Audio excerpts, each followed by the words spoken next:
अहमदाबाद एअरपोर्टवरून उड्डाण केलेल्या एअर इंडियाचं विमान दुर्घटनाग्रस्त अपघातात विमानातील सर्व 241 जणांचा मृत्यू झाल्याची शक्यता।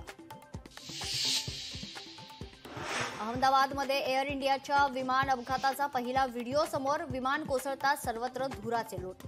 मेघानी नगर वस्तीतच कोसळलं विमान। विमान दुर्घटनेत एक व्यक्ती जिवंत आढळल्याची माहिती। जिवंत सापडलेल्या व्यक्तीवर मेडिकल कॉलेजमध्ये उपचार सुरू। पोलीस आयुक्त GS मलिक यांची माहिती। मृतांच्या कुटुंबियांना टाटा ग्रुपकडून 1 कोटी रुपयांची मदत जाहीर। ट्विट करून टाटा सन्सचे अध्यक्ष N चंद्रशेखर यांनी मदत जाहीर केली आहे।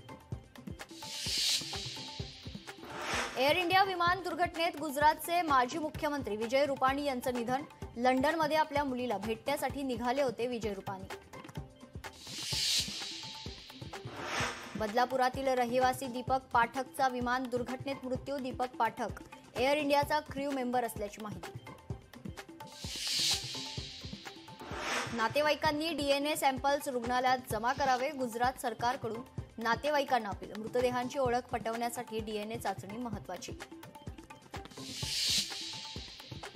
गुजरातच्या मुख्यमंत्री भूपेंद्र पटेल यांनी सिव्हिल रुग्णालयाला भेट दिली आहे। विमान अपघातातील जखमींच्या प्रकृतीची केली विचारपूस।